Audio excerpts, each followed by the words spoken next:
want to introduce morphology today, which of course you would expect to be accompanied by some standard definition.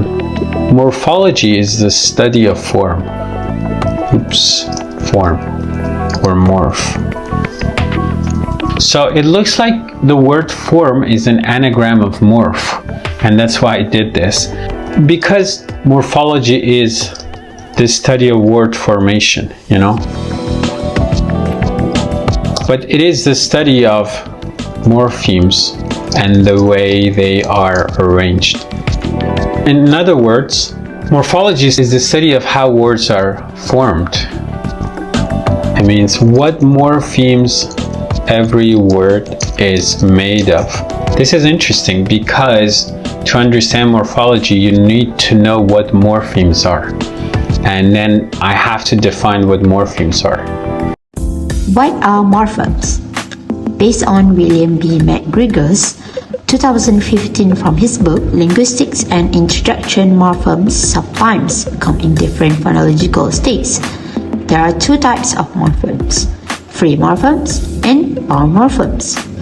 A free morpheme can appear as an independent word, whereas bound morphemes can only appear as part of another word. Words like bark, bed, body, and plane are potentially free morphemes. It is because these words can stand alone and we can understand the meaning without adding other suffixes. Free morphemes can be nouns, verbs, adjectives, adverbs, pronouns, conjunctions, prepositions, and determiners. What about bound morpheme? Bound morphemes are morphemes that cannot stand alone. Bound morphemes can come from bound stem, bound bases, and bound affixes. Affixes are familiar to students nowadays when we talk about bound morphemes. Affixes could be prefix, infix, suffix, or circumfix. It must be combined with another morpheme. For example, the prefix pre has no meaning if it is alone, but it has meaning if we add school after it and become preschool.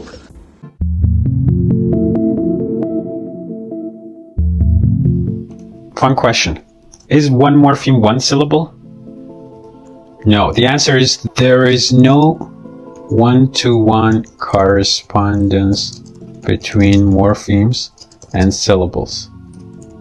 So to answer this question, I need to give you specific examples. I bet you're happy now. So here, bet is one morpheme, one syllable. Yes, here it is. But what about, I know all the words of the English language? Or I'd better say, I do not know, right?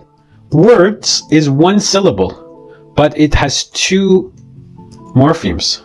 So word is one syllable, but sa is 0 syllables. It merges with this and it still stays part of the one syllable. So it doesn't form a new syllable. And if you look at some words like carpet, it's 2 syllables, carpet. But what about I have 2 pets, one for home and another for my car. I like my car pet better than my home pet. This carpet has nothing to do with carpet, right? So carpet, car, and pet is not the same as car and pet. The word carpet is one morpheme but 2 syllables. A morpheme can be 1 syllable, it can be 2 syllables, it can be 3 syllables or more. For example, cardigan is an item of clothing.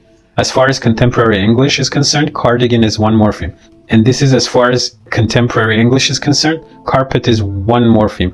So if you go to history and say, oh, carpet comes from Latin, and in Latin et means this, that has no relevance to contemporary English in terms of the way people perceive the word carpet. A native speaker of English perceives the word carpet as 1 morpheme, and so does he or she perceive the word cardigan as 1 morpheme. But carpet has 2 syllables, cardigan has 3 syllables, and there's still 1 morpheme. And the word word or the word bet, they have 1 syllable there's still one morpheme, and the plural s, as in the word words, is not a separate syllable, and it's still a morpheme. Fun games. Bring some example, and you can list. You can say number of syllables, number of morphemes. Okay, care, number of syllables, 1. Number of morphemes, 1. Caring, 2 morphemes, 2 syllables. Carpet, 2 syllables, 1 morpheme. Carpets, s, again 2 syllables, 2 morphemes, because there's a plural, right? So how about settings? How many morphemes? How many syllables?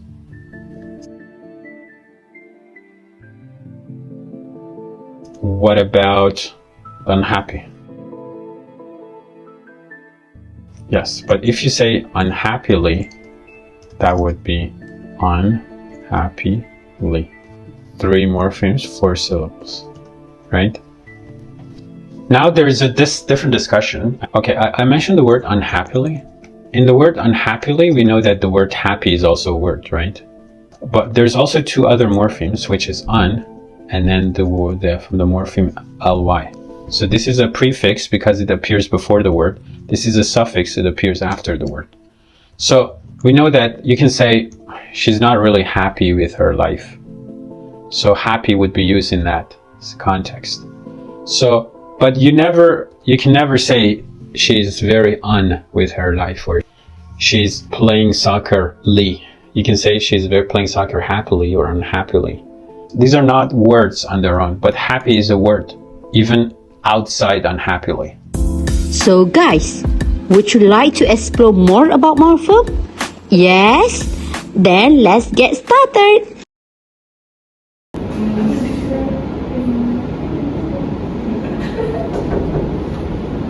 Hello guys. I didn't mean to interrupt, but are you guys from Group B? Yes, why? Actually, I need to join you guys since I didn't come for my class last week. So, can I join you? Hope you don't mind. Oh, I see. Come, have a seat.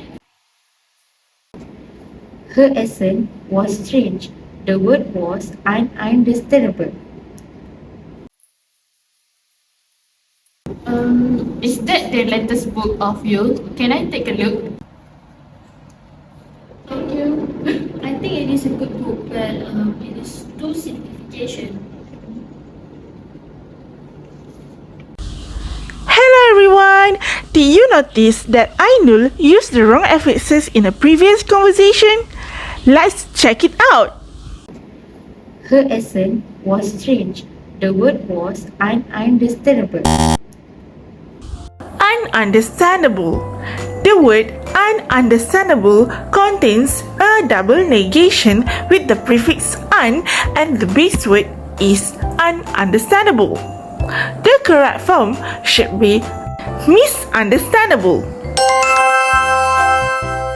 The prefix mis is added to the root understand to indicate a wrong or mistaken understanding. The suffix able is added to form an adjective meaning capable of being misunderstood. Number 2.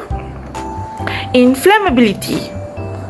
The prefix in is added to the root flam to indicate the quality of being prone to catch fire.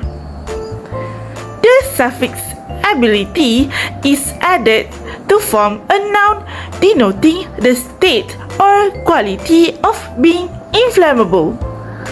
Do you notice that Ainul used a wrong word again?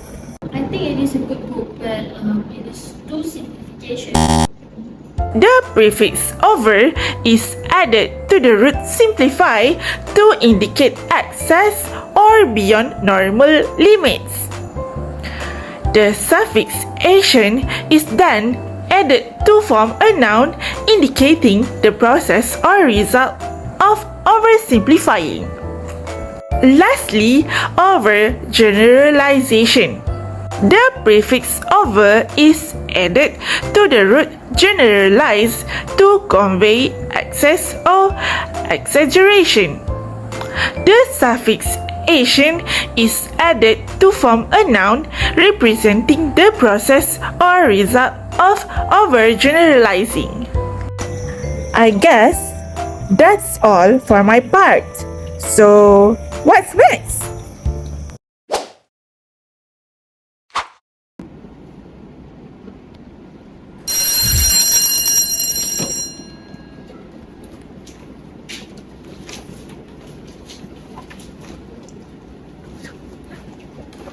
Yes, class is over. See you guys in the next 2 weeks and enjoy your holiday and bye. Bye guys.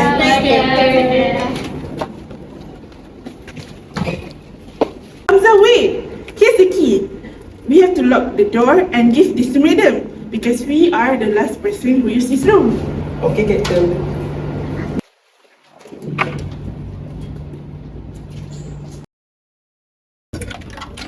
Why I can lock this? Let me try. I guess you are right. Is it broken? I guess so. Let me try text Madam first. Okay.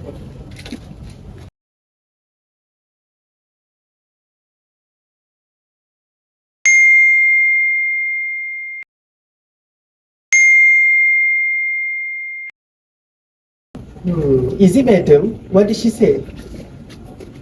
The door is unlockable. Just let it open. Oh, no wonder. Let's go. Seriously, Hamza? Why? Madam said the door is unlockable. It is broken. Echa, read the second sentence again. Let it open. No, you can't let it open. No. No. Just let it open. No. Look at it, it's broken and ugly here. Oh my goodness, so loud. Unlockable? Actually, the ambiguity in the term unlockable arises from the different affixation orders, specifically the prefix and suffix order, which can lead to two different affixation order. Like, first it can be unlockable and the second form is unlockable. Confusing, isn't it? But later I will explain it to you using the tree diagram. So, according to Fromkin through his book Introduction to Language, it said that the hierarchical organization of words is even more clearly shown by structurally ambiguous words, words that have more than one meaning, by virtue of having more than one structure. The first structure, the verb lock, combines with the suffix able to form an adjective lockable, which is able to be locked. Then, the prefix un, meaning not, combines with the derived adjective to form a new adjective unlockable, which is not able to be locked. Meanwhile, in the second structure here, the prefix un, meaning not, combines with the derived adjective to form a derived verb unlock. Then, the derived verb combines with the suffix able to form unlockable, which is able to be unlocked.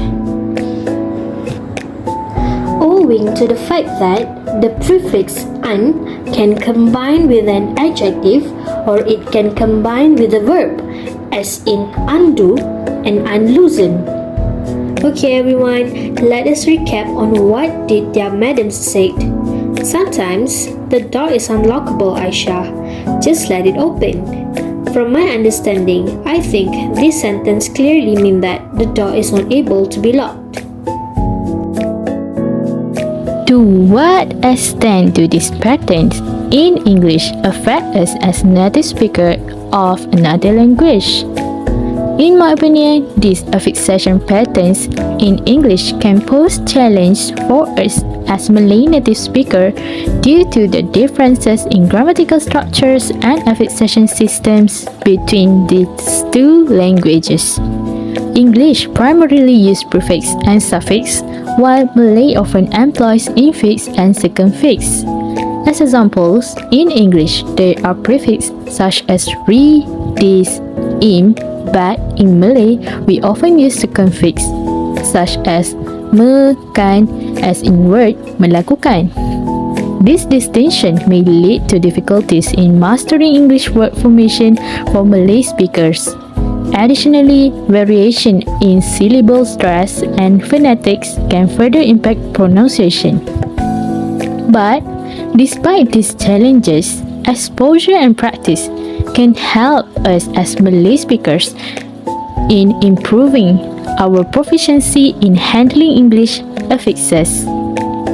In conclusion, each type of morphemes serves a unique purpose when integrated with specific words, enabling the creation of new words and meanings. Additionally, identical or different spellings can convey distinct meanings depending on the context. All in all, I think it is crucial to us to learn and comprehend these nuances to distinguish words effectively and broaden our knowledge. Okay, I think that's all for today's episode. See you next week.